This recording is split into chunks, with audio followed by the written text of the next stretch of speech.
Okay, good. You can hear me. Everyone can hear me. Good. Okay, perfect. So how's everyone doing today? Welcome, everyone. Awesome. And where's everyone logging in from, I should say? I'm here in Richmond Hill, and we had a snowstorm yesterday. Did anyone else have a snowstorm? Okay, let me see. Just gonna check the microphone here.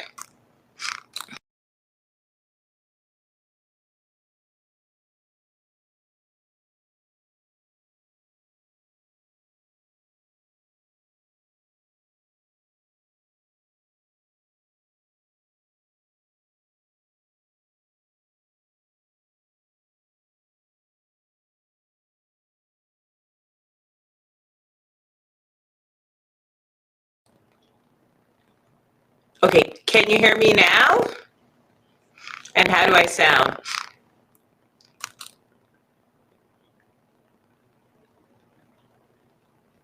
Ooh, Airdrie, nice. Okay.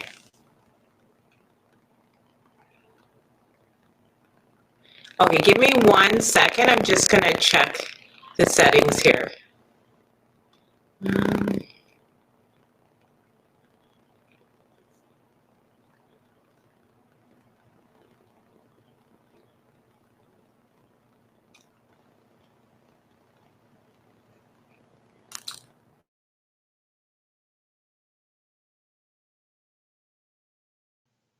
Okay, so I changed the microphone settings. Am I still crackly? Okay, perfect. This thing has a mind of its own. It chooses its own settings. Okay, so welcome everyone. Perfect, thank you. I'm so glad my voice is not crackly. I think I've passed the age of puberty now. Okay, perfect. So today, thank you everyone for welcoming me and to learn about the Thuya lash lift. So just we're gonna go through some brief history of Thuya and the products with our presentation, and then we're gonna do a live demonstration so that you can see how the Thuya products work. Is anyone currently using any Thuya products?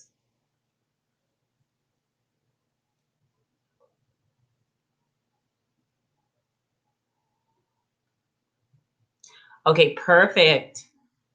Okay, so this is going to introduce you to the brand, and you're going to be able to see the results if you currently don't use it. If you do use it and you have some questions or have some knowledge, please feel free to share with us so that we can all experience Thuya together.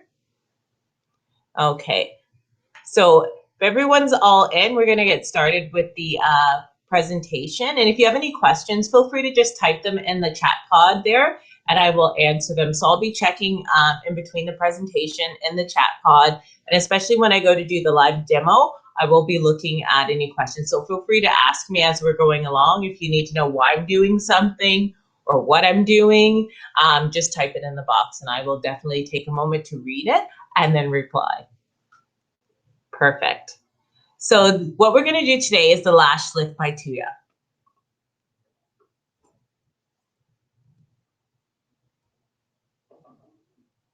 Okay, so why is Thuya a worldwide leader in eye care products? So they're the beauty experts in treatments and eyebrows and eyelashes since 1988. They're requested around the world in more than 50 countries. They're any country you name, they're basically in. They have their own lab in Barcelona, Spain, where they're equipped to manufacture, research, and develop new formulas and products for the Thuya line, and they're adapting their products to meet the needs of today's consumers. And they have the highest quality and standards and price and profitability. And they're a very affordable line. And Thuya uses the finest active ingredients for the most innovative formulas to achieve the best quality products. They're dermatology, I always screw this one up, and ophthalmology tested. It's a lot. It's like having marbles in your mouth when you're saying those two words together. Okay, so lash lift.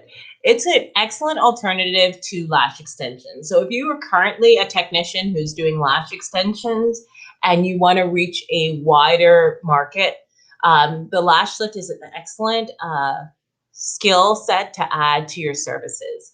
Because this is going to meet the needs of clients who might not necessarily want the actual lash lift itself, and it's going to actually give your clients who are taking a break from the lash extensions to use the lash lift. So it's going to be for your existing clients who are taking breaks from the lash extensions, and for new clients who might not want lash extensions at all. So it gives you more bases to cover with the more services that you're able to offer.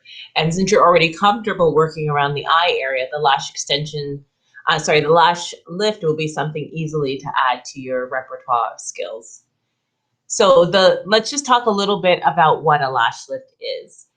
Most people will know because you see it all over social media nowadays, and it's been in most of the fashion magazines for a while now, and most of the stars are getting the lash lifts as well. But it simply alters the shape and the color of your natural lashes. So with the lash lift, there's no extensions or anything. You're using your client's own natural lashes, and you're cultivating the shape. And when you tint it, you're adding the color to the lashes.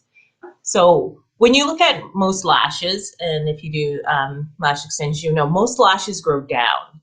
And that's not the most appealing shape for a lash to be, because you don't really see it when the lashes are growing down.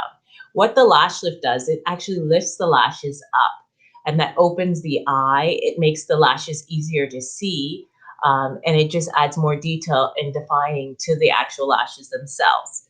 So, and it also makes the lashes look longer, because something that's going up looks longer than something that's going down. So you're going to help use the natural lashes, and you're going to make them longer, and you're going to give them a shape as well. So those lashes that your client has, you'll be able to see them, and when you tint them, you'll be able to see them even more.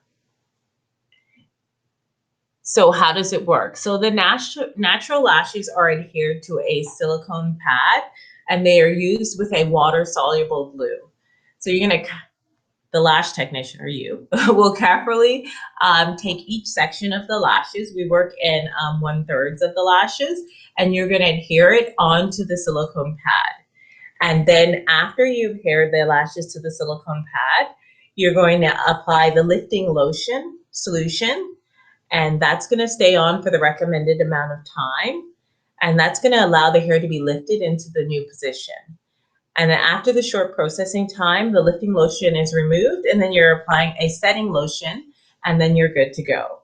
So it's just a really simple series of probably about, I would say, about four to 5 steps to complete the total lash lift. So it's really something that's simple, and your clients are going to like it because it's also maintenance free. So they're going to have those longer, luscious looking lashes that will last up to 6 weeks, and they don't have to maintain it in any way. Just in the first 24 hours, there are some little maintenance that they do have to do, which I'll go through when I'm doing the demonstration. But other than that, there's no filling required of the lashes like there would be with lash extensions.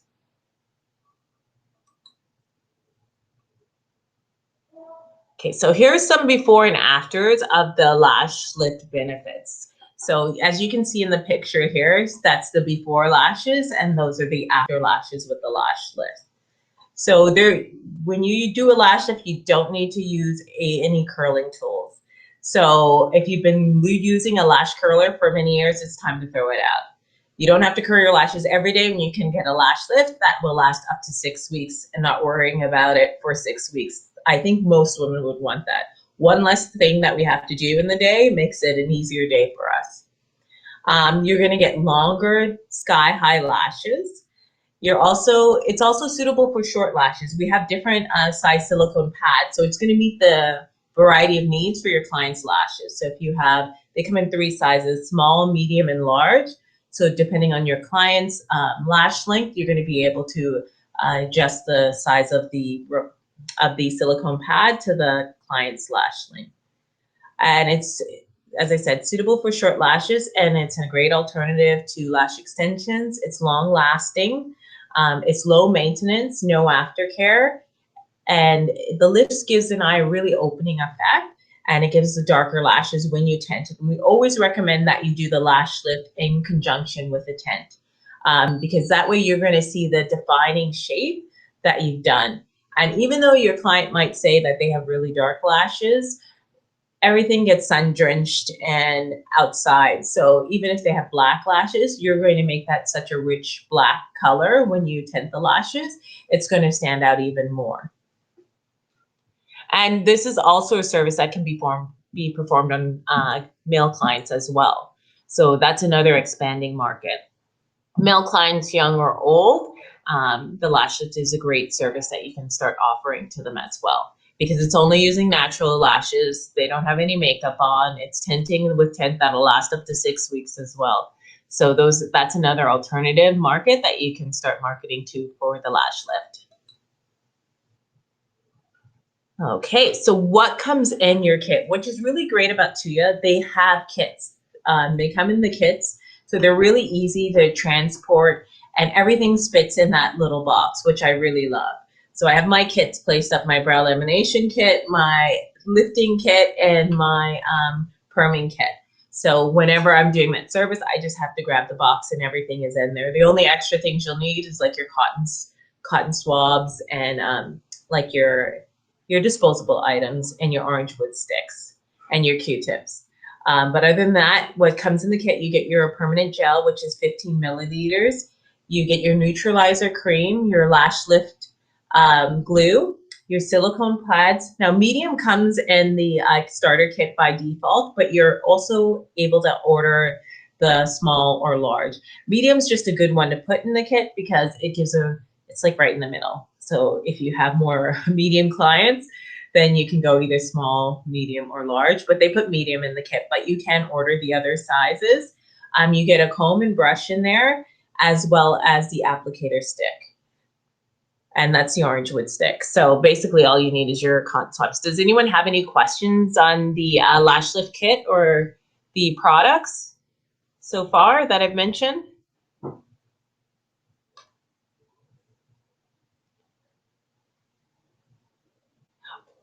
Okay, perfect. Someone's typing, so I will wait.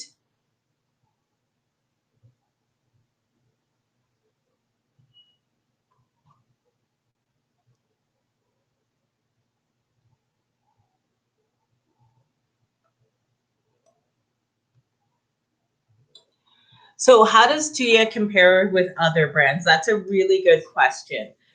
Thuya's is the difference between Thuya and other brands is that they're specifically made to care for your lashes.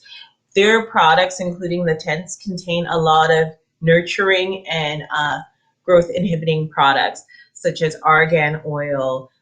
Depending on the product, I'm just naming some of the panthenol, provitamin B. So most of the things that are good for your hair that has sunflower, olive oil. So they have a lot of nurturing ingredients. So although it's a cosmetic treatment for the line, it also treats the hair itself. So at the same time that you're doing a cosmetic procedure, whether it be the lash lift or the brow lamination, you are treating those individual hairs on the eyelash or on the brow. So it's just not like we're putting cosmetics on there and it's not doing anything, it's just making it beautiful. This is making it beautiful and making it healthy at the same time. So that's the difference between Thuya. The products are all formulated to nurture and care for each individual hair, whether it be on your brow or on your eyelash. And we can go through the list of all the products, but I think you guys are going to get a copy of this PowerPoint, but they have such great ingredients in there that really nurture the hair. And most clients will tell you they see a difference in their hair after a number of treatments. The last group we had a client who's been using it for a while, and her clients actually saw thicker hair on her lashes. So her lashes were thicker and fuller. And that's because of the products that are in there that help to nurture the hair. So yes, she's looking beautiful for right now and for 6 weeks, but there's a treatment that goes along with those products that will last that duration. So does that answer your question?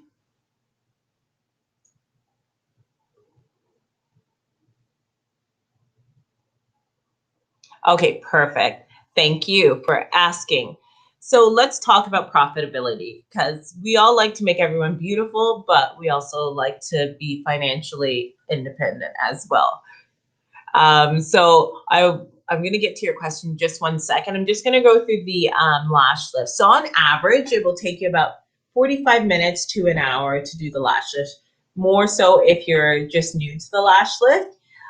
So you're depending on what your market is, you can charge anywhere from $75 to $90. But really do a research of your competition and see what they're charging. But on average, most prices are $75 to $90 for the lash lift. And then, so with your kit, which generally costs about $90, you can do approximately 48 applications. So that's easy math. When you take 75 and times it by 48, that is a great profitability that you're getting out of that $90. So you're doing, and with the same kit, you can also do the brow lamination as well. So you're going to get additional profit with little effort on your end. And it increases the customer satisfaction because you're offering them this great service that's going to last them up to 6 weeks. And the revenue, so for each kit, you can make approximately, depending on which price range you charge, the 75 or the 90. This one's with the $75. It's $3,360 with one lash curl kit. So 90 versus that's a really excellent profitability. And where if you're in a market that you can charge higher, then your revenue is even increased even further. I'm just going to check the question here. So what's the difference between lash lift product and the brow lamination product-wise? So there is no difference product-wise. The only difference is where you apply it. So for the brow lamination, you're still using the permanent gel and the neutralizer. It's just where you apply it. So you could technically use the lash lift kit and do a brow lamination. And that's what we were doing for a while until they actually launched a brow lamination kit, which comes in its own little kit. But you can use that one kit to perform both services.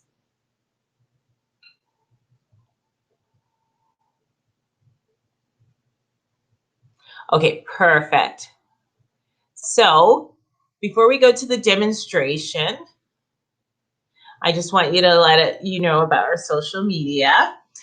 So you can follow us on Instagram at Thuya Canada. You can like us on Facebook. You can also review us on Facebook. Let us know what you thought about today's webinar, but we're about to do the juicy stuff just now, which is the actual demo. And you can also visit our educational website at thuyacanada.com. And if you have any questions, if you're using like Thuya products, or if you want to know more about Thuya products that I might not have been able to address during this webinar, you can always shoot us an email at education@cbongroup.com, and then we'll be able to get you those answers, whether it be ingredients or where it's available at. Just shoot us an email and we'll respond back to you, okay? So what I'm going to do is I'm just going to move the camera to get it set up for the demonstration. So you guys can stay on if you're welcome. If you want to ask me any questions in the chat, you can, because the camera will be off because I'm going to be moving it and I don't want to make you guys seasick. But the microphone will still be on. So if you type any questions or have any questions, I'll still be able to reply. Okay, so give me 1 moment and then we'll get to the demo. Thank you.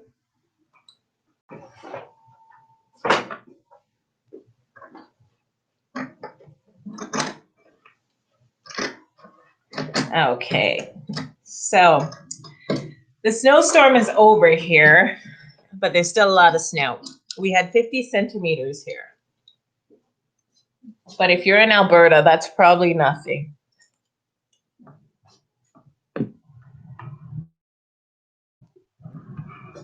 Okay, I'm gonna get you to lie down and I'm just gonna take a look, see if I can position the camera right. Normally it's over here and I don't have to move it. Okay.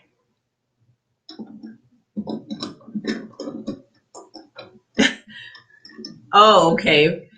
You used to live in Richmond Hill? Yeah, it's a nice area, definitely.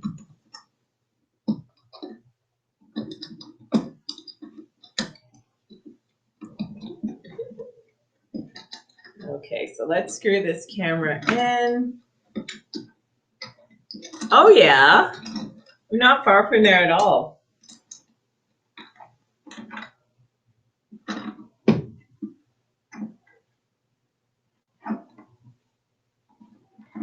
Okay, I'm just connecting the camera here. Should see a visual soon. Okay. I'm just gonna move my laptop. Is that good? Okay, perfect.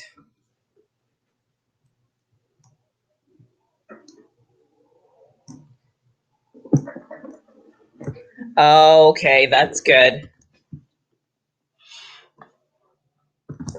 Okay. So let's see, I'm going to get you to lie down. I'm just positioning the camera over the model.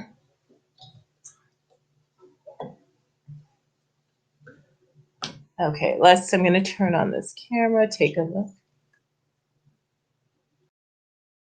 Okay, that is way off. Okay.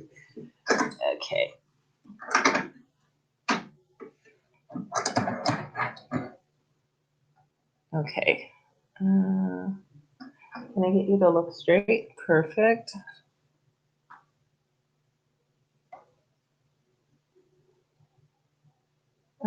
Sorry for the seasick.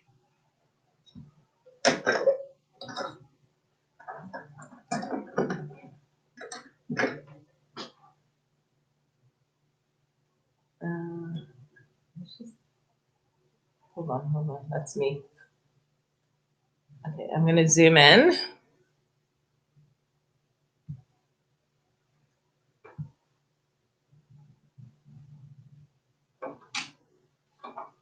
I'm just setting up the camera here.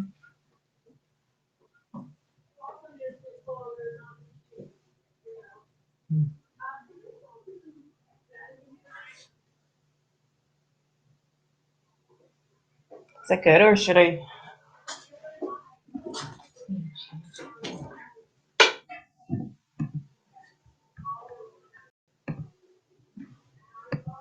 Is it on the right camera? I'm just. Yeah, but because you have it on an angle, it's supposed to be. How would I?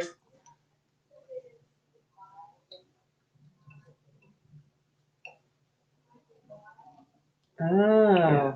okay. Right. So you can bring it higher so that it won't zoom, Yeah, and then you do I'll your just- Logitech. Perfect.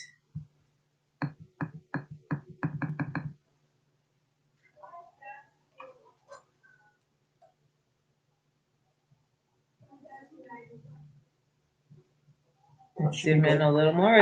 I think that's good. That's good. Just in case it might still go blur. If you start zooming it, you can try a little bit, but if you start zooming it, then you try a little bit. Okay, guys, can you see everything okay with the model? Might be just the lashes. They might see that. Do just a little bit. I think it's still in the presentation. I just have to switch it. Nope, it's there. Okay. It's big. Okay, everyone, you Yeah. see the model? All visuals are good? Okay, perfect. Thank you. We'll flip the other way. Yeah, it has a little spacing that lets the camera evolve. There's like a little ball there that lets Nifty. Okay, guys, thank you for your patience with my non-technical skills with the camera. Okay, so the first thing that we're going to do with our model is that we're going to cleanse the eye area. We want to make sure that we're getting off any makeup, residue, anything that they might have had on their eyes. Ideally, you would tell your client not to wear any makeup prior to the actual session. But that being said, even if you've advised them of that, you would still need to cleanse the area regardless, because they might have makeup from 2 days ago on there, and we want to make sure that everything is removed and clean before we start our lash lifting process. So we do have two eye makeup removers. Sorry. So we have, this is the biphase. this, if I can move here. Okay, this is the biphase one. So it's a 2-level oil and water eye makeup remover. So you would just shake it up prior to using it. This is more for if your clients have waterproof makeup that you need to remove. You would apply this as your first step. So this is the eye makeup remover biphase is the name. Now, if your client doesn't have any waterproof makeup and it's just the cleansing of the eye area that you're going to do. This one's really light. It's like overexposed. I don't know if you can see that. This is the eye makeup remover water-based. So this one is this. We have this one and we have one with curcuma, which is turmeric in it. Either one of those, you can use them to cleanse. I think it's just too bright in here and the white label is just reflecting, so I can't show it. But you're going to use this and you're just going to apply a little bit to a cotton pad round. Should I turn off this? Look at your gloves. It's always, you're not focusing properly. So I don't know if you want to try. So maybe next time don't wear black ones, but I think if you. Oh, okay. I think it's going unfocusing like crazy. Okay, let me change my gloves to see if. I'm gonna just try and.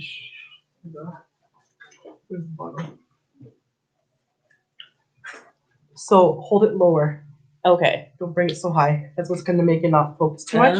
But you see how the gloves make a difference. I think it was the gloves because when I was putting it down, I think it's focusing on the black because I noticed even when my model's wearing a black mask, it focuses on that. See, guys, we learned something here today. So let's see. Let's hope. Okay. So let's try now. Yeah, much better because you didn't even see the words. No, you couldn't. You couldn't. Yeah. Okay, so that's the first one that we're going to use. Sorry about that. And so it just clean the eye area. I like to do the full orifice of the eye. If you're doing the brow area, you can clean the brows as well in the same motion. But I like to make sure I get the whole eye socket area. That's because if you're going to do any tinting, you're going to put any cream down there or protection papers later. You want to make sure that that area is clean.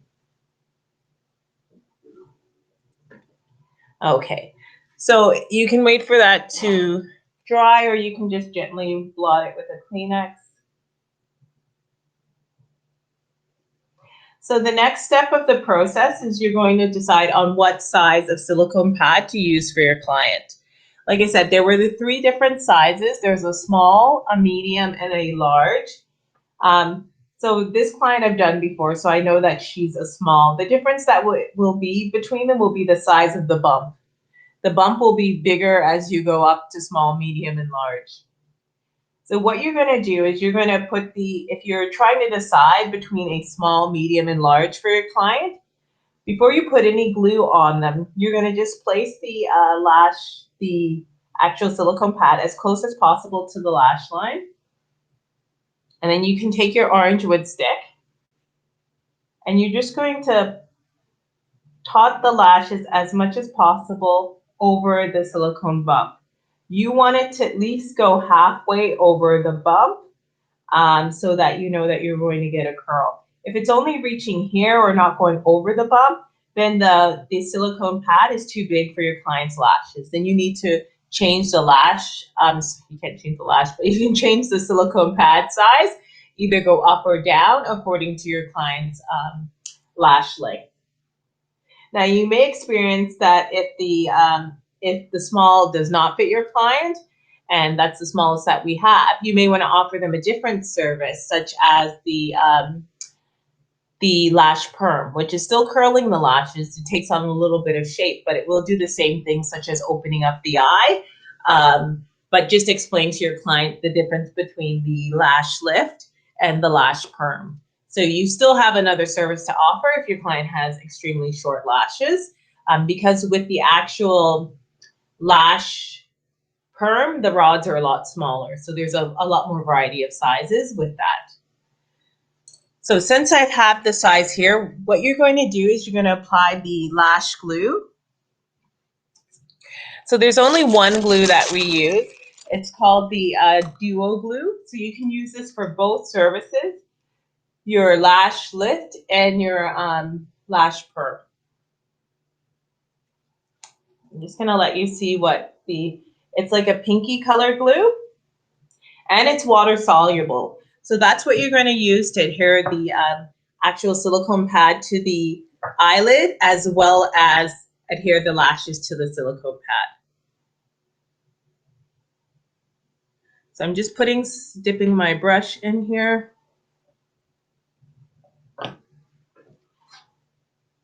And you don't want to apply too much glue, just enough. That's going to allow the pad to adhere. Paying special attention to the inside corners, because generally that's where the pads like to lift, and getting as close as possible to the lash line.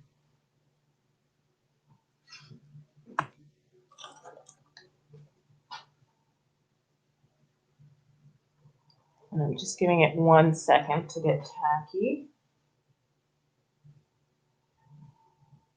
And I'm applying the pad as close as possible to the lash line. And just make sure that you don't have any lashes under there. If you do, you can just pop them out with an orange. The pointy part of the orange would stick. I'm just holding it for a second or two just to make sure that it adheres nicely. And be sure to make sure the outside corner gets it as well.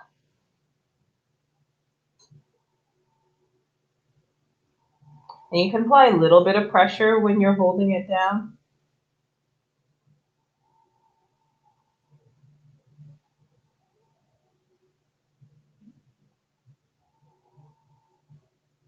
Okay, so that's on there. I'm gonna go do the next lid. That's why it's important to make sure the lids are clean when you're doing this. And try to avoid the lashes at all costs, because you don't want to cause any kind of inclusion where where it's not going to be able to penetrate the permanent solution or the neutralizer. If you have any questions on what I'm doing so far, please feel free to type it in the chat pod there.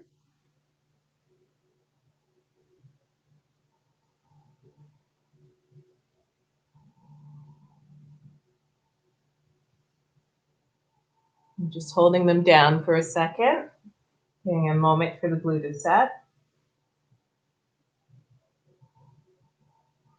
Now, when I use this, I do use the disposable. I prefer to use this disposable. I call them like gloss wands here, the ones with the sponge tips. Just because I feel that you can use them to get great pressure, and they're easier to apply the product with. Okay. So when you're doing the lashes, you're just going to use as little glue as possible, and you're going to put it up in thirds. So I work with the outer section of the eye and applying pressure.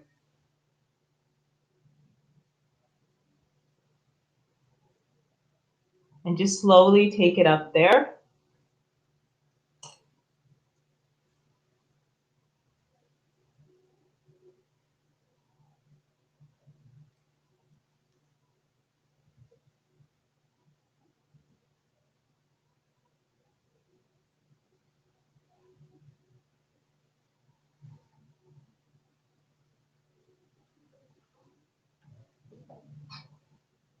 So the glue, you don't want it to be like really white when you apply it. You just want enough glue to actually stick the lashes.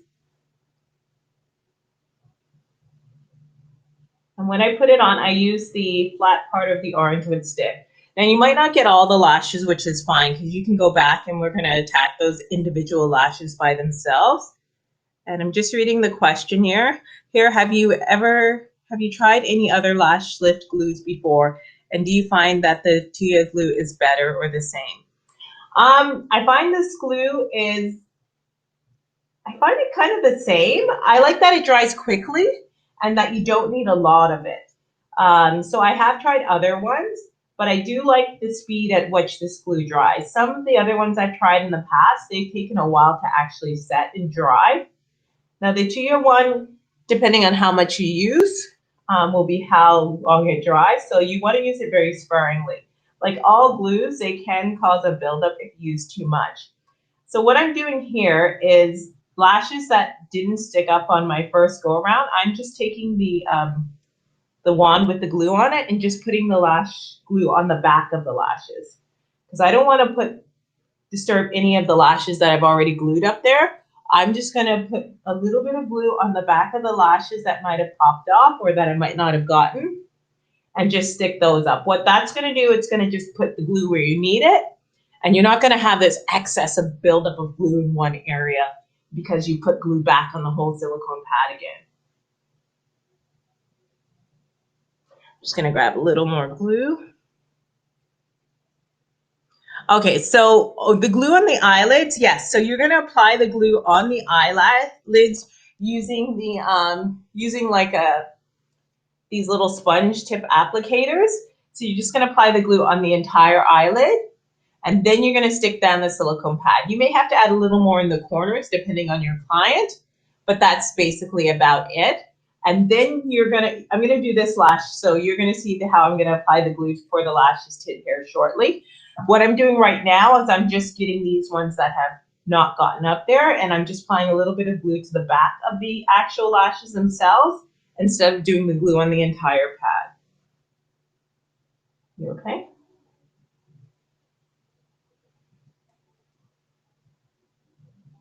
Now, if they're really short lashes like the inner corner and they're too fine for you to actually get the little ones, you can apply a little bit of dab of glue on the actual pad itself.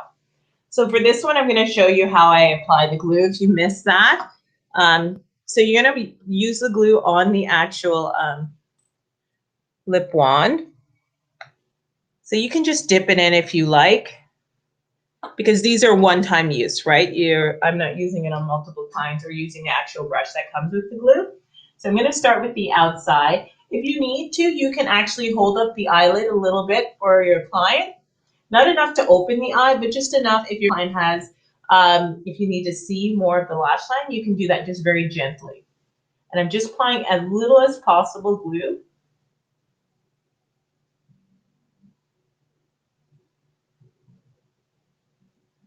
And then I'm going to just take the lashes and start.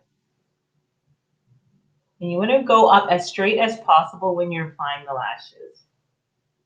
And don't worry if you didn't get some, because I'm going to show you the technique where you can get the lashes that are not sticking. So don't go over it again if you missed it. That'll be the touch-up. So I'm just going to put a little bit of glue here. I'm just using my orange wood stick to disperse it because my sponge is very saturated. And just using the flat part of the orange wood stick and a little bit of pressure. And you can ask your client, is this pressure okay for you? Is the pressure I'm using okay for you? Okay. As you're doing it, if you're afraid that you might use too much pressure, and what I'm doing now is I'm going to go back from the outer corner to the inner corner and see that any lashes that have popped off, I'm just going to apply some glue on the back side of the lashes. If you find the sponge wand is too big, what's another technique I like to use is the pointy part of the orange wood stick. I just put a dollop of glue on there. If you have too much, you can just dab it on the back of your glove. And just put it to the back of the lashes. And just coat the back of the lashes ever so gently. You might not even see the glue, but it's on there. Now, if you do find that your stick gets a little bit gummy with glue, change your orange wood stick, because too much glue buildup on the actual stick will cause the opposite. Instead of it sticking to the lashes, it's going to remove the lashes. And is this the same? Yes, it's the same. It's one glue for all the Thuya lash lift and lash perm. It's the duo glue. So it's the same glue you're going to use to adhere the lashes, and it's the same glue that you're going to use to actually stick the pads down. Okay, there we go. So it's only one glue. You can never get the wrong glue because there's only one. And it's a water-soluble glue too as well. You're welcome. Any questions so far on rolling up the lashes on the silicone pad? I have a couple more pop-ups, so I'm just going to go touch them. So the point here is you want to use enough glue to adhere them, but not enough to cause an inclusion on the lashes. A little bit here. And it's really, really be mindful of like the really tiny lashes or the ones that are pretty sparse, like especially in the inner corner here. I can't get the glue on there, so I'm just putting a little glue on the pad and then I'm going to roll them up. Because this glue dries clear, it's hard to see it when you put it down. If you put a lot on like I did here, you're going to see it build up. But the point is you don't want to put a lot on, so it should be pretty clear as you're adhering them. And now what you're going to do is you're just going to check and make sure that all the lashes are adhered to the silicone pad. How I do that is I do the bird's eye view from here. And then I also like to take a look from the left and the right. Because sometimes the hairs are so fine on the eyelashes that you may have missed one or two. And I'm just going to check the questions here. So the best way to decide on which size of silicone pad for your client is to do the measuring. I don't know if you saw that where you, before you put any glue on the on the eyelids or on the silicone pad, you're going to place the silicone pad on the eye and you're just going to lift those lashes up on the silicone pad just with the stick. You want to have it as taut as possible and you want to see that those lashes go over at least halfway midpoint of the silicone bump here. That's going to help you to determine. If it doesn't go over the silicone bump here on the pad, then it's too big. So you might want to go a size down. If it goes too far over where it's hitting this back floral, this black, this is actually your lifting portion, then you may want to go a size up. So does that answer your question there? Okay, perfect. And another thing is if you have a client who's like in between sizes and they want a little more drama, then you can go with a slightly smaller pad. So if you have someone who's like borderline medium and small and they want more lifted lashes, then you can use a smaller one. If they want a more subtle and natural, then you can use a medium one. So it also the size can determine the dramatic effect of the lashes as well. Okay, so we've got all these up here. And so when you do, you want to see a bit of the actual waterline. So her lids are actually resting. Her waterline's resting on her lower lids here. And that's what you want. That's a sign that you've gotten those lashes up there nice, tight, and taut. It's not painful when her waterline for her upper lids are resting on her lower lids, but it is excellent for you to work with because what it means is that you're going to be able to see the waterline. So when you're applying the perming solution, you're not going to get the perming solution on the waterline because it's highly visible. And speaking of perming solutions, that's the next step of the process. So we're going to add the permanent gel. So this is it. It comes in an aluminum tube. And there is special instructions for the first time you open any of the Thuya aluminum tools. Because Thuya likes to make sure their products are of the best security and safety and purity and that they're very potent when you get it, all of them have this silver foil safety seal. So this has to be punctured in order for you to use the product. It keeps it safe while it's shipping and it makes sure that there's not contaminated. Now, we're not going to use anything like an orange wood stick to puncture it. The only thing you should use to open these are the actual lid itself. It has an actual little circle there that actually punctures this. But the one step you need to remember is to remove this white collar. So once you remove the white collar and you screw back on the lid, that will puncture the aluminum foil in there and you'll be able to use the product. Now, what you want to also remember when using the Thuya products, any of them in the aluminum tube, is that you're going to disperse the first amount of product. Generally more so when you've had the product open already, but I'm just going to show you for demonstration purposes. So when you disperse it, if this was a permanent solution that was already in the tube way here, this little section here, it would be a darker pink. So that's oxidized product. You never want to use oxidized product on your client. So you're always going to remove the first drop of product from all Thuya aluminum tubes and discard that. Then you're going to disperse the second amount, and that'll be your fresh, active, potent product that you're going to use to apply to your client. So each and every time you're making sure that you're putting on active ingredients on your client because you're not using anything that might have been oxidized already in the actual tube. Another key thing to remember is always close up your product immediately after dispersing the amount of product that you're using, because if you leave it sitting there on the table open, it's oxidizing while you work, right? So it's a key thing to always remember that. So what I'm going to do is I have 2 portions of the permanent solution.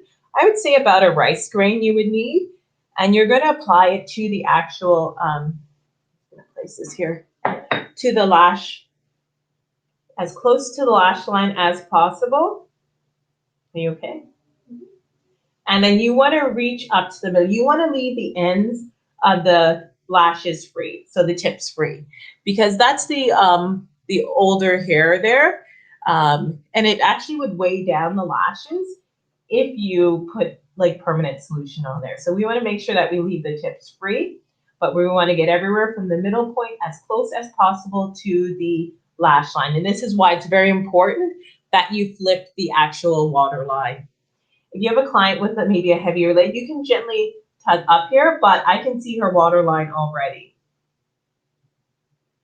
And you want to put a good amount of permanent solution, enough that you can see that the hairs are coated.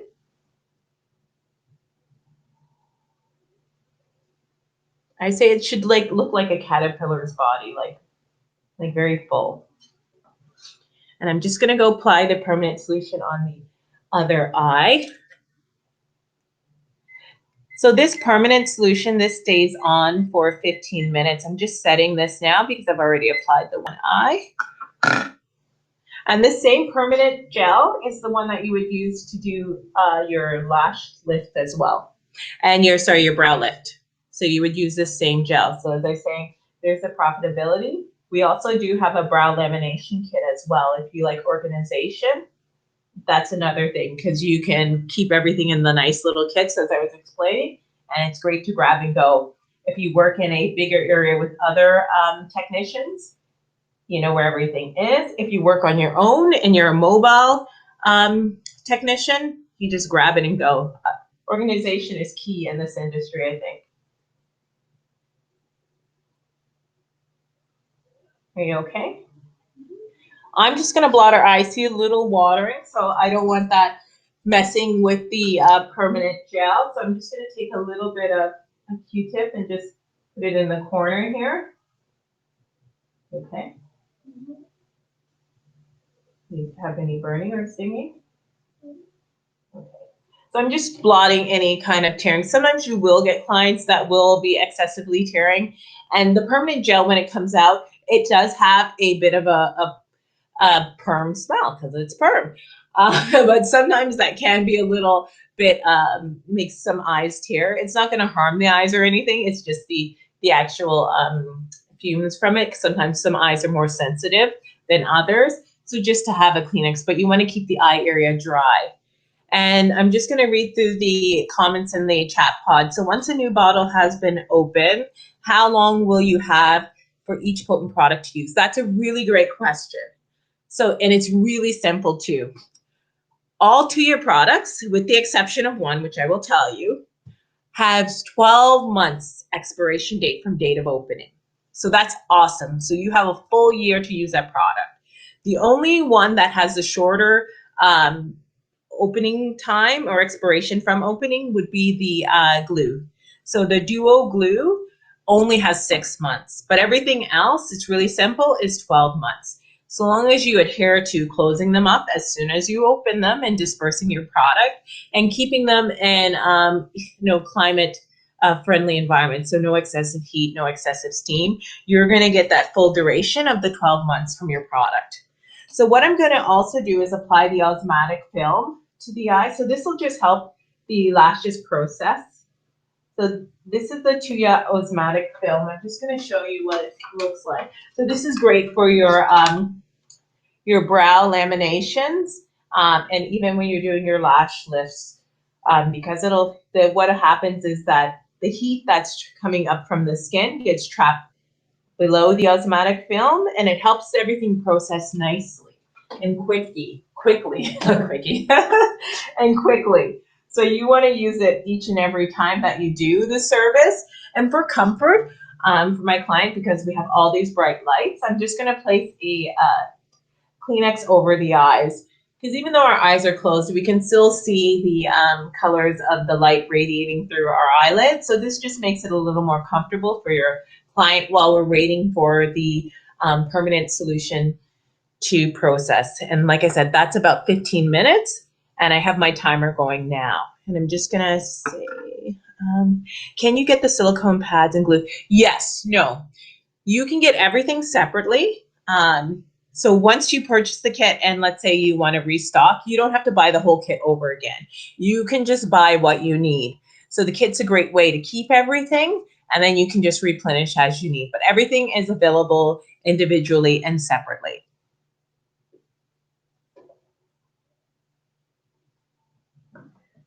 So while we're doing the permanent gel, I'm just going to go over some benefits. So with all of the, you're going to use the same permanent gel for all of your Thuya lash lift and brow services. And I'm so off camera. There we go. So you're going to use the same permanent gel. So this will be for your lash lift, your brow lift, and your lash perm. So if you run out in one kit, you can always just borrow from the next because the product's exactly the same. There's two different neutralizers though. There's a liquid neutralizer, which is the next step in this process, and there's a cream neutralizer. That is just a matter of preference on what you choose to use. This is the cream one. It's a little more thicker, and most people, well, I prefer to use it in the lash area because I like the way it sits. But you're definitely welcome to use it in the brow area. And generally, because brows are a little bit thicker, some people prefer to use the liquid just so it penetrates a little easier without a lot of extra work in there. So, but it is a matter of preference. The neutralizers both do the exact same thing. Once you use the product and become familiar with it, you'll develop your own preference on which neutralizer you prefer to use. But there's no right or wrong answer. They both do the exact same job. And do processing times change based on the lash hair or brow hair? Some lines they do. With the Thuya one, they have done testing and formulation of the product, and they have mapped out that the 15 minutes works for, I would say, the majority of hair types. Now, that being said, you may have someone with a little more resistant hair that might need a little more time for the timing. Then you can always add a couple of more minutes on there. Or you have someone who's very sparse that you've done before, and then you might be able to deduct a few minutes. But on average, the 15 minutes is a hard, fast rule, and it generally works for everyone. I've done sparse using the 15-minute timing for the permanent solution and the neutral, and then I've done very thick brows. And I find that for both timing, it kind of processes the hair at its own rate. It's kind of like I want to say like a smart product because it doesn't, I've never had an over processing with a more finer hair, and I've never really had an under processing. That being said, if you find that you do need to add a minute or two onto it, you definitely can do that. Has 15 minutes ever come? Like I said, I've never had the over processing with the 15 minutes, and I've done very sparse eyebrows. And older clients as well, where their eyebrows are pretty sparse, but I've never had that issue. Whether it be me over processing it and seeing it, or seeing the same client 6 weeks later and their brows looking over processed, that's never happened. Because like I said, the Thuya products has caring and nurturing ingredients in there. So although we're putting these products on, when we do the lash filler Btx, or we apply the the regenerating cream, either or, and I'll get to that later. Those are both nourishing the lashes, and it's caring for it as well. So it's like I'm coloring it, but I'm giving you a deep conditioning treatment at the same time. So that kind of negates the fact that you would likely over-process any kind of hair. And I'm just going to go up because I missed some questions, and then I will get to all these questions. I just want to see up here. Sorry, the chat pod went up a little quick on me.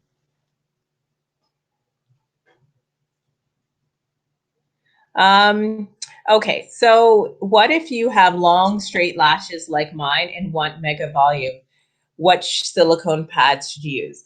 So if your lashes are really long, but you can go over a medium and you like that really like lifted look, you would still have to see that you go at least over to the midpoint. But you might be a medium as opposed to a large. Large, depending on your lashes, will give you a more softer lifted, but medium, which is slightly smaller, will give you a lot more lift. So it depends on the actual lash lift and how your lashes go over the actual bump. But it's always, if you're in between sizes, if you want a little more drama, go one size down. If you want more of a natural lifted, you can go to the natural size of your lashes or the larger, slightly larger one if you're in between. So if I saw your lashes now and you go up to the back of a large, you would be at our biggest size. But if you only midway on a large, then I can downgrade you to a medium, and that would give you more of a tighter lift. So your eyes would be a lot more open. So does that answer your question?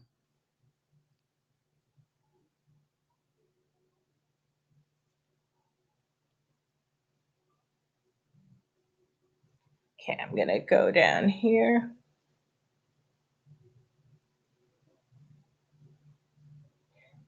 And yes, this video will be available after the presentation. I saw that question asked twice. You've subscribed, so you will get an email with the video recording as well as the presentation portion as well. But please stay tuned because we do have an announcement to make after the demo. So that's something exciting, and I think you guys would really want to know about that. And do you charge more for clients that take longer? On average, as soon as you get your technique and skill up, most clients will take about the same time, roughly 45 minutes. So you don't necessarily charge longer. If you have to add a minute or two into processing the lashes, it's not really the client's fault that they have thicker, more resistant hair. So generally no, but I think once you get your skill set up there, you will be doing every client in 45 minutes. And like I said, I don't find that I need to add actual more processing time when I'm using the Thuya permanent gel or the neutralizer. I find that they actually process the right amount of processing for that texture hair that I'm working with. And I'm just going down checking these questions. Oh, yes, I want you guys to begin clients, of course. And like I said, please reach out to us if you're doing this at home and you've got your kit and you need some backup support. You will get this video to watch, but email us. Go to the Thuya Canada. There's videos there. And also just stay in contact. Let us know how it goes. Show us your pictures, your before and after. We love to see those. And then I see a question here. Once the permanent gel bottle is open, does it decrease the effectiveness due to its product oxidizing? Yes, if you leave the lid off. No, if you close it up right after. But like I said, the tube has that little shaft. So this shaft section here, when you squeeze the aluminum bottle, there's going to be product stuck in this section and this shaft, right? So this product you don't want to use. This is why we're always going to disperse that. So it will always have this oxidized product in this section. So you're going to disperse that. So that's not going to reduce the effectiveness if each and every time you're using this, that you remember to disperse the first droplet of product. Because that will always be oxidized because it's in the like no man's land in between in the tube and coming out of the tube. So that's not good. So always disperse that. And then you'll have your products lasting, and remember to cap it every time you use it. And then you'll have your product lasting for the actual 12-month duration. Yes, I like that one. So if you find you're charging your clients more if they take longer, you can upsell them to do the brow lamination, because honestly, you're not really adding much more time to the process. Because while this is already setting, you can go and do the brow lamination area here. So it's always great if you can upsell them on both services, and it's basically going to take you roughly the same amount of time. Maybe I would say 5 minutes longer for the grooming and cleaning at the stuff, but you're basically looking at about a 45-minute to a 50-minute service once you get your skill set up there to perform both the brow lamination and the lash lift.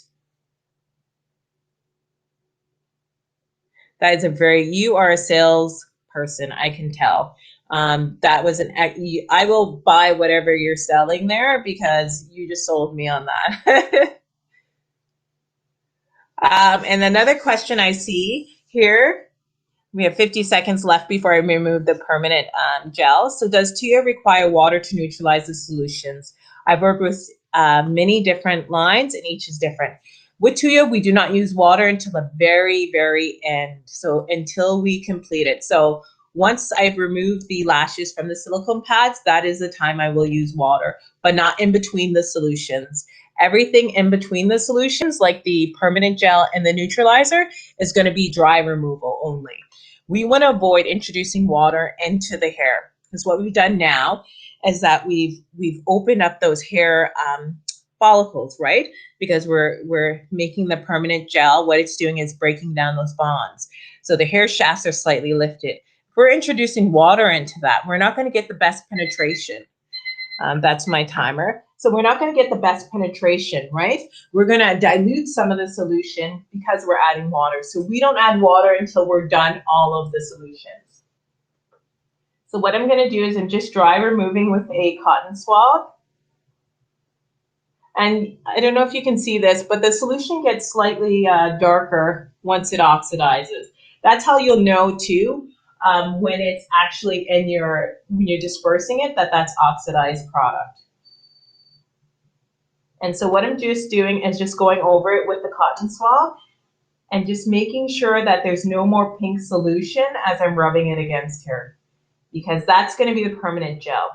And what happens if there's still permanent gel on the actual lashes when I put the neutralizer, they're going to cancel each other out. So we're going to get no effect.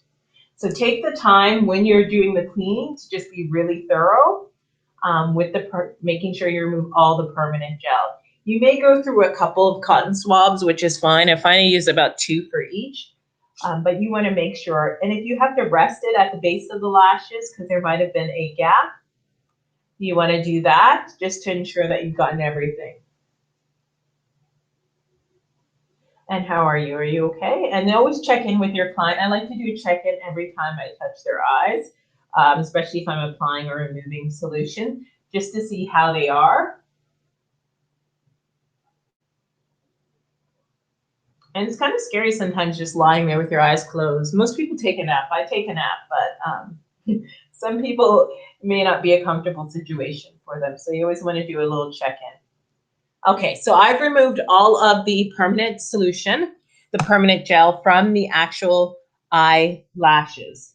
The next step is we're going to do the neutralizer. So the neutralizer, if you're using the liquid, it comes in a bottle form. Like I said, I have a preference for the cream, so I'll be using this, and it comes in a tube, a plastic tube. So for this one, you do not have to disperse the top, but I'm so accustomed to do it, I kind of just do it for everything.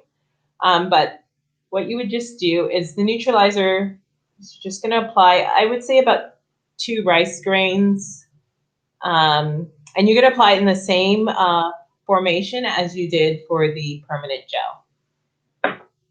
And you're going to get a new orange wood stick or flip the other orange wood stick for the clean bottom. You're going to apply it with that. And get as close as possible to the lash line. See, it would be a little more difficult, I would find, to work with the liquid. That's why the liquid is best suited for the brows. And you can just apply it there. It's nice and creamy. This one's great because you can see that you're applying it onto everything, whereas you have to look a little harder with the permanent gel because it's so clear. And you want to still leave the tips free. If you got a little on the tips, it's fine. Just remove it with the orange wood stick. I use that one or a cotton swab. And the cream, I really like the Neutralizer Cream because it's very creamy. I know a lot of products say that they're creams, but this is actually a cream. It's so well whipped and so easy to apply.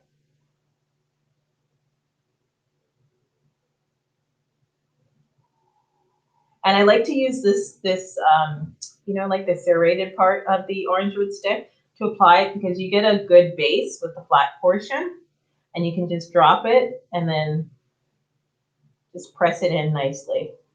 What you want to do is making sure that you're not moving the lashes when you're doing this. So I'm not going like this. I'm doing like a drop and tap motion because I don't want to disturb any of the hairs that are on there or make them lift. So I'm just making sure that I'm just pressing the solution down. And you see I'm using a fair amount because I want to make sure that everything gets coated. I'm going to move my hand in just a second so you guys can see. Okay. So do you see it looks like a nice big juicy caterpillar body there? So that's what I'm gonna, so that's how you should have your neutralizer when you apply it. It's a little easier to see the formation with the neutralizer than with the permanent gel. And then you're gonna put the osmotic film on there as well because we want it to process nicely, and the thermal heat from the body is gonna process the solutions more rapid and thoroughly. And you don't have to press it down hard. I just like to do light tap just to make sure that it's formed around the face. And then we're just going to put a Kleenex over the eyes for comfort and start our timer.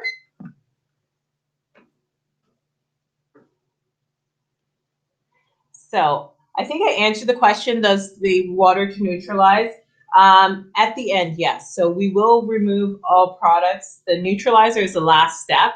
And that's when we'll introduce the water because what we're going to do is I still remove the neutralizer dry because it reduces any incidence of actual product getting into the client's eye because we removed the majority of the product dry. And then I'll go in with a wet cotton round and I'll remove any of the glue because it's water soluble from behind the actual silicone pads and then and the lashes in front. Okay.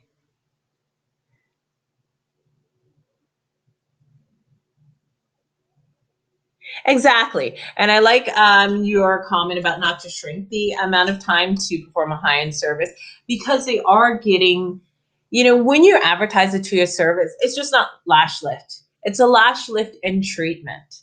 So they're getting a 2-for-1, right? They're going to get their lashes nicely lifted. But what we're doing, it's like if they go to the hair salon, they're going to get a color and a treatment. No, they're going to get a hydration treatment infused with oil. It's basically what they're getting with their eyelashes with Thuya. Yes, we're going to be lifting them and performing a chemical service, but at the same time that we're performing that chemical service, they're getting nutrients added into it. So it's all infused with all of this stuff that's going to help the lashes grow better, grow healthier, and strengthen the lashes. So it's really a great complement to the service that we're adding. I wouldn't just say, oh, it's a lash lift. It's a lash lift and treatment with Thuya. Because even the colors that we use are tints, they all have treatments in there. Argan oil. The Btx Lash Filler has a sunflower oil. They have so much things that nourish, and that if you were to go into a drugstore and buy those things for your actual hair on your head, would cost you like hundreds of dollars. But you're getting it all in a formulated product already in the product. It's an amazing thing because it's not just that we're doing a lash lift. We're doing a lash lift and a treatment. So that's something that you really want to emphasize to your clients. They're getting more. So we're, yes, performing a service, but we're treating the lashes at the exact same time. And that's why, if you may notice, the Thuya products might take a little bit longer than other services because we're doing treatments at the same time. So if you have a client that says, oh, well, you know, I got it performed in less time before. Well, that's great. Was it performed with Thuya? Probably not. Because at the same time that you're doing your lashes, I'm deep conditioning your lashes. I'm treating them. I'm hydrating them. So when those follicles are open and the hair shafts are open, I'm depositing all these good nutrients that are going to make those hairs stronger and eventually, you know, longer as you get these treatments. So a client coming back to you every 6 weeks to get their lash lift is not a detrimental thing to their lashes. It's actually going to help their lashes and they're going to look beautiful in the process. You know, when you get your hair cut and your hair is growing out, it looks awful, right? Because you can't really do anything in that in-between stage. Choose like the complete opposite. You're treating your lashes, you're getting your lash lift done, but in the process of you helping your natural lashes, you're looking good in the meantime, right? So it's kind of like the reverse. I'm going to make you look good, well, I'm going to make you look even better. So that's a really great thing and something that you want to really emphasize to your clients with the Thuya line. Yes, dry Q-tip always.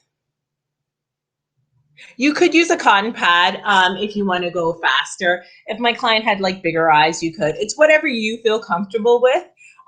So yes, a cotton round you can use, just fold it in half. I'll show you when I'm removing this if anyone has any questions on the cotton round. So you can definitely fold the cotton round in half and then just wipe it up. But just make sure and then flip it around on the other clean side and make sure that you've gotten all the permanent solution on. So I would recommend probably 2 wipes with the cotton round, front and back, just to make sure that you removed all of the permanent solution.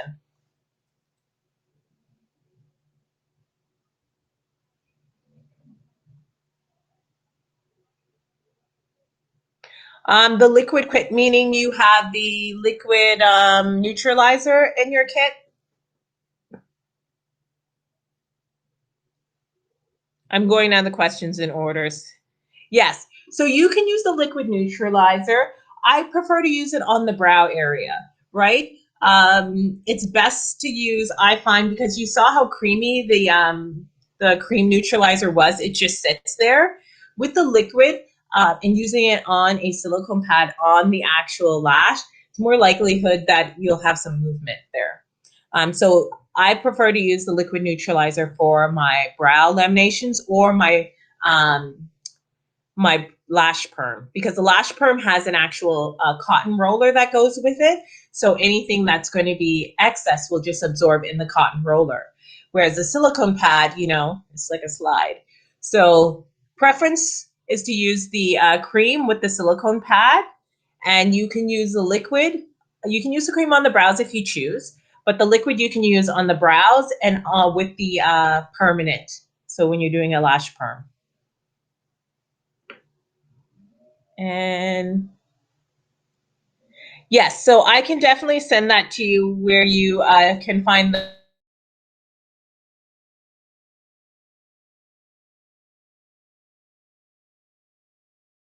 cream neutralizer by itself. There's a distributor close to you that you can order from to get the actual cream neutralizer. You're welcome. I think there was a question up here.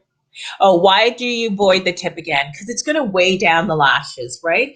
Those are very light and airy areas, the tips of the lashes. So we don't want to put solution on there that's going to weigh them down. And it's going to kind of do the opposite of what we're trying to do with the lashes, right? Because if the tops are heavy, it's going to push the lashes down. Whereas if we leave them free and light, they're going to help the lashes. Sorry, I knocked the camera. I'm very explain with my hands person. So so if you put it on the tips, it's going to weigh the lashes down. It's going to hinder your lash lift. right? But if we leave the tips free, light, and airy, it's not going to impact your lash lift.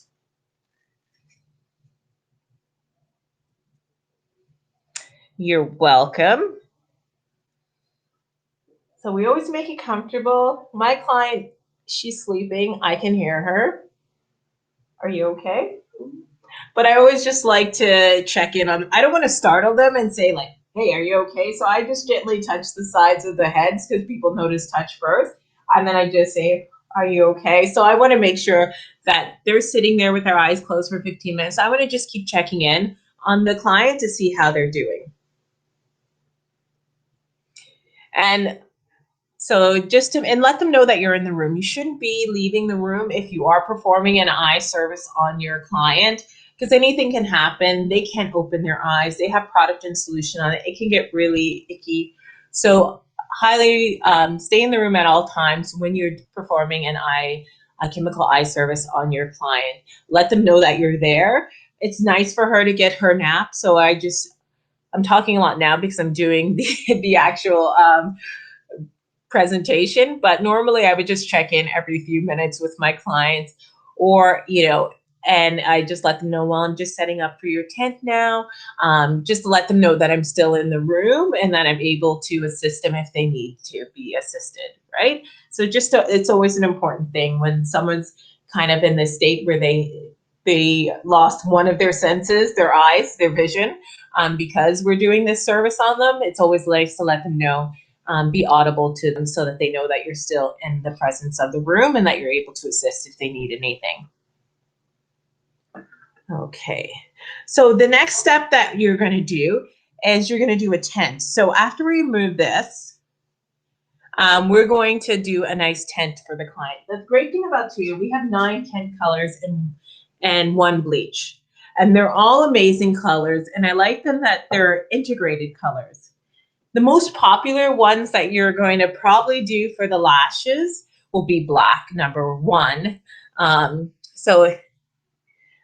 It's called Deep Black. So that's the one that we're going to be using for my model's lash tint today. But there are a bunch of other colors, and I just want to show you the ones that are highly recommended for lashes while we wait. So I'm just going to go grab them. So that'll be the number 1 color that most people will request on their actual lashes, because everyone wants darker, more dramatic lashes. But you may have 1 or 2 clients, and I've been doing lash tints for a while. It's really probably 1 client I've probably ever had that didn't want like a deep black or a blue black and may have wanted a brown. And usually that's the person had very fair hair. It's like almost like a white blonde. And she didn't want too much of a dramatic look to her lashes. So she opted for a dark brown. So the other color that's pretty popular on lashes is our blue black. So it's called bluish black. You can use the bluish black alone. And like I said, this is a great color for people who have more fair hair. Or you can mix it. You can use it with the deep black. So you can do like a 50-50 ratio. Although I said there's only 9 colors, the possibilities are endless as to what colors you can blend and make, right? Because you can mix these colors. Once you get into mixology and you understand the principles of what colors cancel what out and color wheel and all that stuff, you're going to become a little artist that's going to mix up multiple colors and color combinations for your clients. So you're going to cater the colors to each and individual client that you have. So maybe I might have a client that wants dark lashes but not too dark. Maybe I do a 50-50, 50 blue black and then 50 deep black. So that'll give the client a little bit of depth, but not overwhelmingly, right? So that's what you're going to do with the colors. There's another color. The other color that I was saying that we used on the client was the brown. So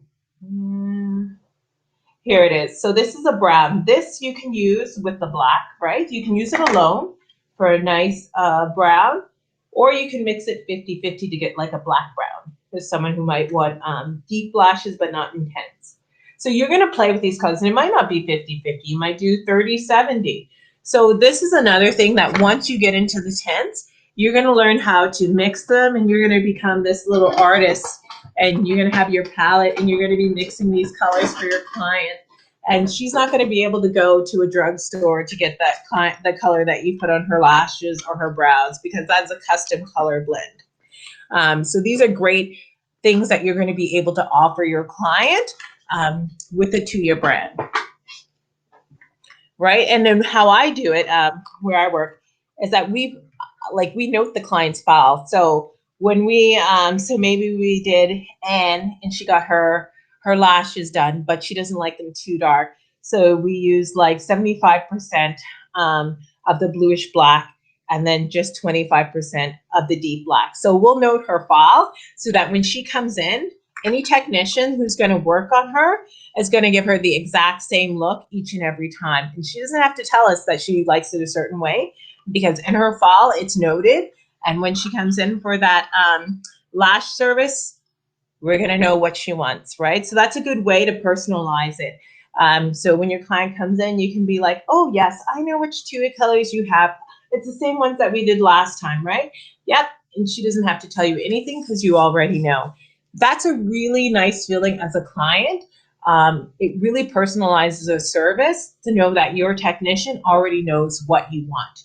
Even if she's a new technician that just got there, that where you work has gone through the trouble of informing her, whether it be a note in her file, but she's already aware of what your client wants. So that gives a very personalized feeling and a good feeling of trust for the client to have with either an individual or with the spa or salon that's doing the service. Those are little key things, right? We have like 15 more seconds for the neutralizer. I'm just letting it process there. Does anyone have any questions in the meanwhile? I'm just getting my stuff ready for the tint portion and for the removal.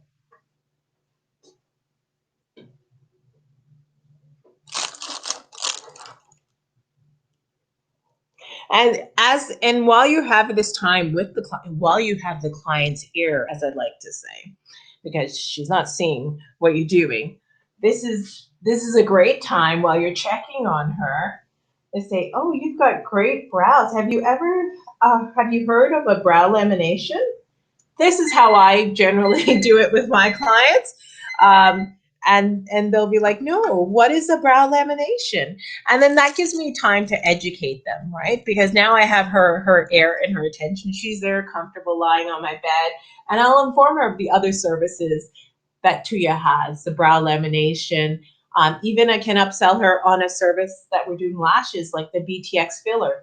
It's an additional step with an additional charge, but it'll give her fuller, thicker, immediately noticeable lashes. So that's another option that you have to while you have quote unquote while you have their ear. And I just see a question here. The neutralizer is 15 minutes. So the permanent gel is 15 minutes and the neutralizer is 15 minutes as well. And I said I'm going to show you how to remove it with a cotton swab, with a cotton round. So it's a dry cotton round that I'm using, and I've just folded it in half, and I'm just going to trace it all the way back. So just like that. And then you can always flip it. I flipped it on either side for the lash, and then I'll just flip it inside out, making sure that we removed all the neutralizer. So next I'm going to use just a wet one. So it's not soaking wet, it's damp. I've put it in water and I've wrung it out, so it's not dripping. Just moist enough for it to remove the lashes, but not, oh, sorry, that was my glove. And I'm just gonna release the lashes in the front just by moistening them, and I'm wiping up. So the key thing, we've just done a service that's lifting the lashes. I don't wanna be going like really crazily on the lashes. I wanna keep the integrity of the shape that we've just formed. So most things I try to do is immediately shape them up. If I have to go side to side, immediately shape them back up. Because these lashes are still taking their shape. They take roughly about a 24-hour period for them to fully close the hair follicles.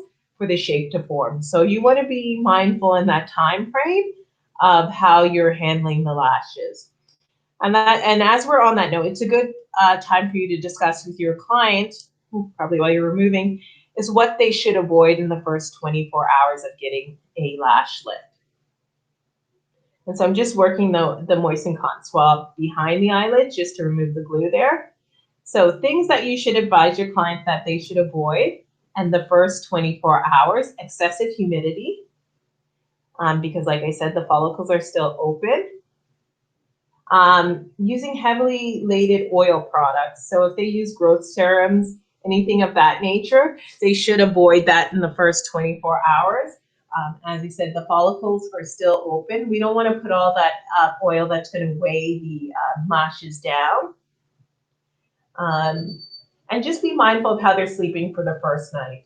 If you have someone who plants their face right down into the pillow and head first, and sleeps on the front of their face, that's not going to be a very good way for the lashes to form in the first 24 hours.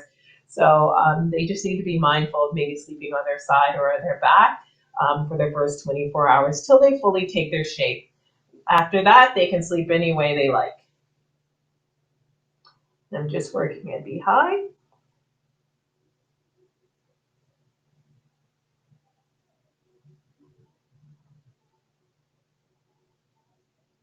Okay.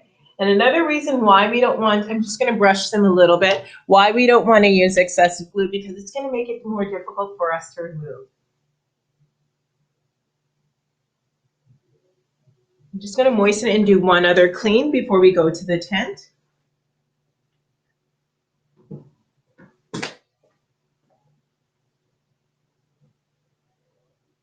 And just making sure that I get all that glue residue off. There's not a lot, but I want to make sure that it's all removed so that it's not going to create an occlusion when I'm putting on the tints, and I'm not going to have any spots that are not going to be tinted because of the glue.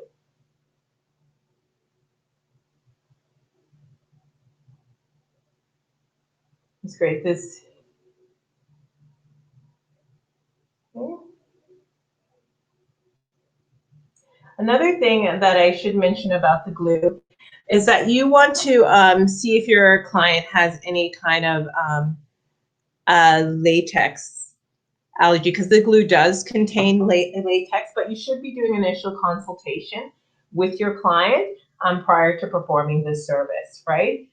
In that consultation, you want to be testing the products to see if there's any kind of allergic reaction. Ideally, this should be done at least 48 hours before you actually perform the service. So what you would do is you would place like a dot of each product that you're going to use. So if I'm doing a lash lift and tint, you can choose either behind the ear. Some people choose the wrist. I like to do as close as the face as possible. So I like behind the ear. That way, if there is any adverse reaction, it's not going to be openly obvious. But what I would put is a little dab of the permanent gel, a dab of the neutralizer, a dab of the special solution, a dab of the glue, and a dab of the actual tint. I'd leave it on the skin for about a minute, and then I'd wipe it away. And then I'd tell my client that I'd follow up with her in 48 hours to see if there were any kind of reactions to her skin where I'd placed it. And that way you're going to know if you should proceed with the service or if you should maybe not proceed with it if the customer has had a very bad adverse reaction. And the neutralizer sits for 15 minutes. Not sure if I answered that or not, but I'll answer it again. So 15 minutes. So what I'm doing is I'm just combing out the lashes with the mascara brush, just fluffing them up, trying to keep the integrity of the shape that we've just formed them in. Now we've added water onto them, which is fine because the neutralizer closes up the hair shaft about 75%. So it's fine at the end to add water. And are you okay with your eye? I just check in with my client now. What we're going to do is we're going to apply the special protection cream dye. So the protector cream special dye, sorry, we inverted those words, to the under eye area because we're going to apply protection papers before tinting. So this is great because you can tint right after the service. Like I said, the tint is not your average tint. It has argan and keratin in there. So it's going to nourish the eye area. So I'm just put a little bit on a cotton pad, on a cotton swab, sorry. And I'm just putting it on the bottom area here. Trying to avoid the lower lashes as well because we want some of the tint to touch the lower lashes and we want them to penetrate when we do that.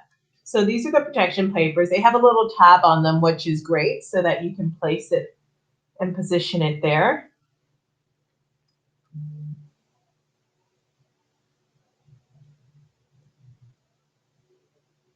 And if you find that, you know, it's lifting up, you can always add a little more protection cream in the corners. But you want to make sure that the lashes are on top of the actual protection paper. That's going to prevent your client from getting like a raccoon effect. And I don't know if she wants that. I would say no. So that's about the amount. I just want to show you my glove that I would use for the under eye area. I'm just waiting for this to focus. Okay. Here we go. So, and I'm just going to take some on my cotton bud. And I'm just putting it, rubbing it on, avoiding the lower lashes and the upper lashes because we don't want to cause an inclusion. This contains petroleum, so that is very thick. It's great because it's going to help prevent the skin from getting stained, but it also will stop the tints from penetrating if you get it on the hairs. So you want to just be mindful of that. Are you okay? And now you want to be sure that you tell your client to keep their eyes closed unless instructed to open by you. Okay, so I put that back on. The next step is we want to get our brush. And Thuya has a great line of brushes for the actual brows and the lashes, which I absolutely love them. The heads are so perfect. So there's one with a square head and there's one with a more pointy head. I like the square head personally, but both of them do their own thing. And what I'm going to do is I'm going to apply the tint on. So I'm going to show you how you would mix the tint. So, like I said, we've decided to use the black color. And this is a new tube of the aluminum nature from Thuya. Can anyone tell me how or what I would have to do for this brand new tube? You can just type it in the chat box. Just 1, 2, 3. What do I have to do? It's like 3 steps.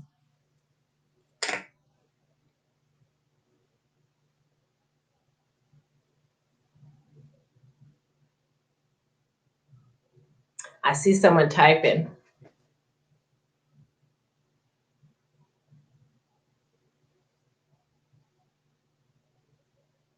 And it's just you have to be detailed. You can just put in like however many words that you need to.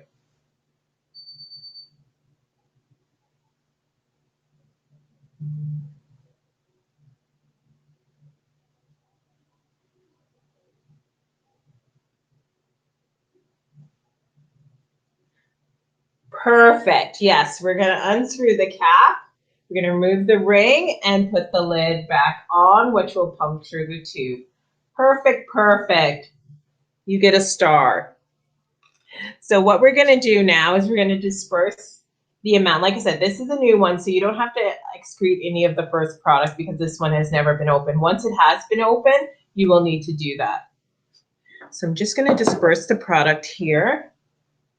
And you're going to need roughly about a rice grain. You can see when this product comes out how it's not oxidated because it is white. But this product, as it oxidizes in process, it will become dark, like almost like a very blue-black. This is a black, deep black, but it will change colors as it starts to oxidize. And that's how you know what's in the tube is oxidizing as well. So you use, I would say roughly, it's a 50-50 mix. So 1 drop to about a rice grain. And you're going to mix it up with your brush. Just get it nice and creamy. That was the special solution liquid. So this is your oxidant that you're going to use with the actual tint. I didn't think I showed it there. But this is what you're going to use, a special solution tint dye. So I'm going to just mix it up there. I want to get it nice and creamy. Make sure I mix all of that. And you can see it's slightly getting darker as I'm mixing it. It's starting its processing. Once you've got it, it's still going to be slightly grainy, but it should be pretty much a uniform mixture, right? And I like to just grab a little bit of dollop on my brush. And I'm going to start, I like to do the top portion of the lashes, coat it, and then under. It's kind of like a sandwiching effect, right? Top, bottom, top, bottom. And I'm still keeping the integrity of the actual lash because I'm not weighing it down by putting a huge amount of product on it and then brushing it down. I'm keeping it up. And like we said, we want to do that because it takes a full 24 hours for those hair follicles to close up. And we don't want it losing the shape before our client gets to enjoy the shape.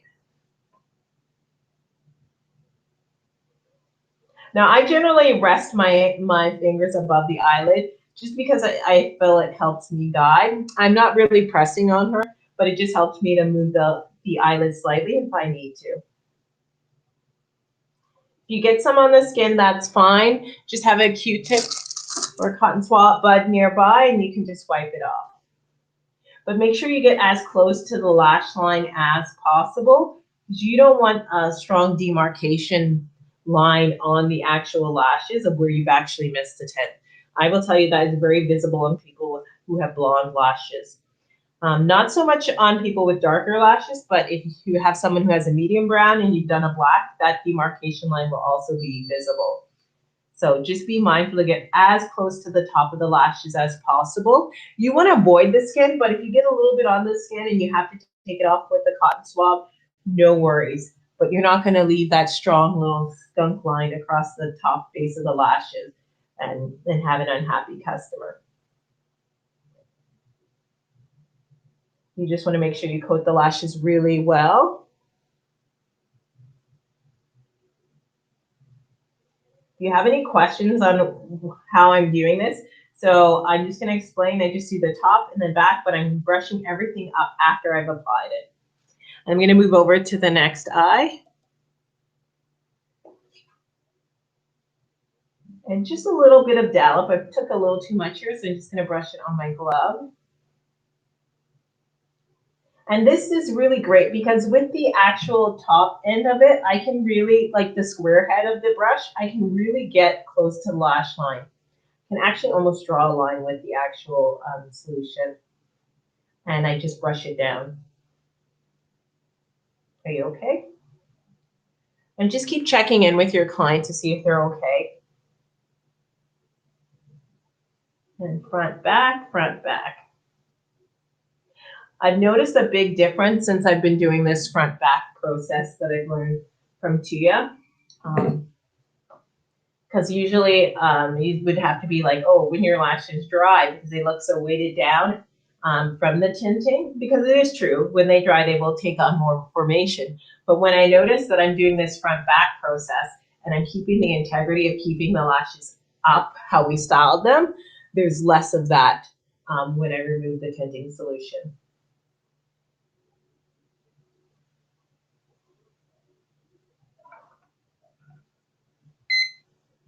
Because I've done one eye, I'm just going to start.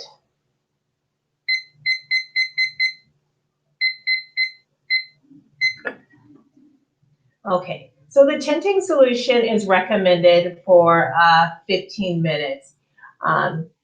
Depends on the lashes too. You can do as little as 10 minutes, upwards to 15 minutes for your client's lash tint. Because like I said, the follicles are already open and they're getting the color deposited in there a lot more quicker. The recommended time is 15 minutes, but I would give yourself a leeway of anywhere from 10 to 15 minutes. So you just want to make sure that you've got the color on all portions of the lashes. And if you have any on the skin, just quickly clean it up.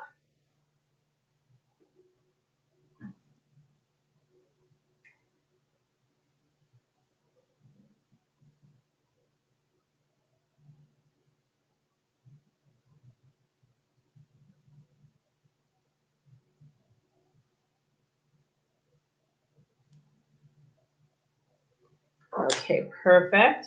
I'm just going to get that. So I'm going to talk to you just about the Btx Lash Filler. I won't have time to apply today, but this is a great add-on service that you can have for your client. So what this is, the Btx Lash Filler, it's like an instant plumping serum. So this is also a plumping / conditioning treatment. So after you remove the lash tint, what you're going to do is you're going to apply the Btx Lash Filler to the actual lashes. So it comes in a kit that contains a mascara, one, and brush by it. So you're gonna apply the once you remove it, and it stays on the lashes for 15 minutes. What that's going to do is it's going to plump in the lashes. It's going to do an intense conditioning treatment for the lashes. And it's going to give that instant fuller look for your client. So they're going to be able to see the difference. I always want to stress, do your before and after pictures. I know. Even if you have to put a little sign in the room where you work or on the kit in the box, always, are you okay? Always remember to do your before and after pictures, because we're working with the client's natural eye. You want to show them what it looked like before the treatment, and you want to show them what it looks like after. So they'll have something to base it on. So you want to make sure you always, I can't stress that enough, always do your before and after pictures. So as I said, the Btx Lash Filler Btx gets applied onto the lashes with these mini brushes. You get about, I think there's like 6 or 7 in there for the treatment. You get quite a number of treatments with this little bottle, but this would be an additional add-on service. So you would charge your client a little bit more.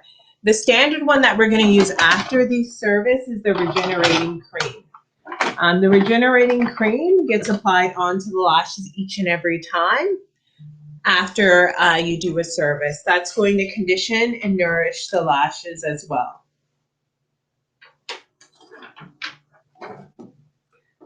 Okay. So does anyone have any questions on the tinting process or anything about the tinting so far?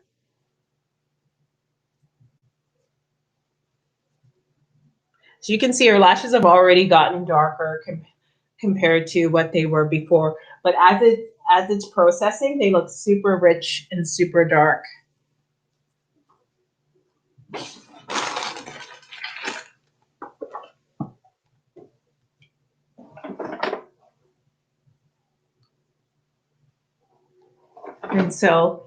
And this is a great time that you can tell your client about the Btx Lash Filler. Now, the Regenerating Cream is a cream that you can also sell your client. It's an aftercare product. So they can take that product home. Out of a tube of the Regenerating Cream, you're going to get 176 uses out of it. So that's what your client's going to get if they buy a whole tube for themselves. And that's going to help nourish the lashes, hydrate them. So it has sunflower oil in there and argan oil in there. So it's going to condition and deep treat those lashes or brows, because it's used for both lashes or brows. And that's your aftercare product that you're going to sell your client. The Btx Lash Filler is only for professional use. So that is not something that you can sell your client to take home, but they can always come to you to get a treatment every 6 weeks. Okay, so I'm just going to take a look. And so when I'm removing the tint, I'm doing it in like a roller fashion, a sandwich fashion, with the actual 2 cotton swabs. Yes, you can use a cotton round if you prefer. I just like to get as much as it off dry, and then I go in with the cotton round. So I'm just doing a sandwich, like front and back.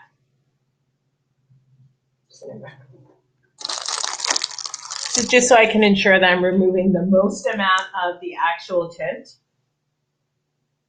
before I actually go in there with any kind of wet solution, water. Are you okay?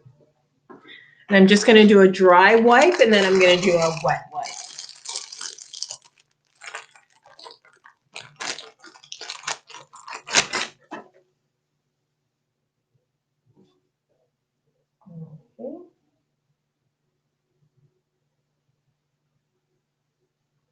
want to make sure I'm getting all the dye.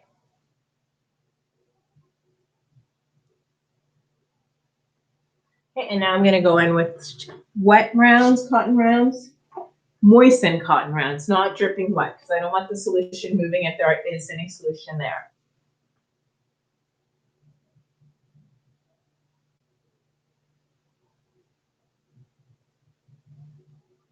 Looks like I've gotten most of the solution. I'm not seeing a lot. And I'm fluffing them back up.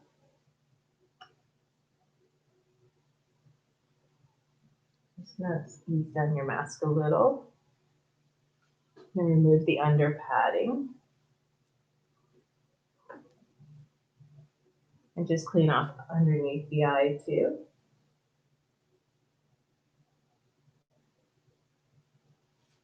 And I'm just gonna brush them up for the clients.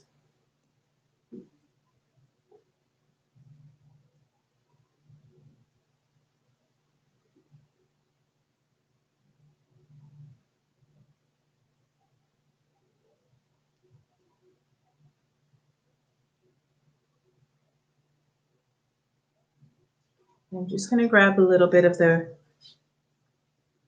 regenerating cream.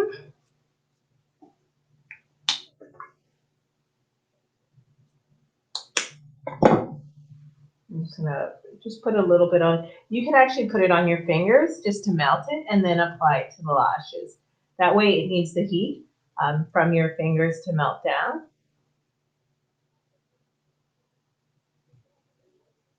Okay, do you want to open? You okay? See a little bit of tint there. I'm just going to grab it. Is your eye stinging you anywhere?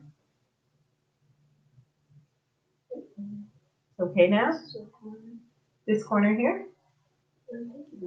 I think I got it too.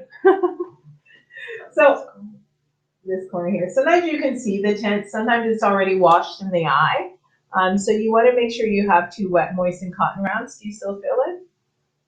And this one here. So I'm just going to take a moistened cotton round and just make sure I get, might be a trace.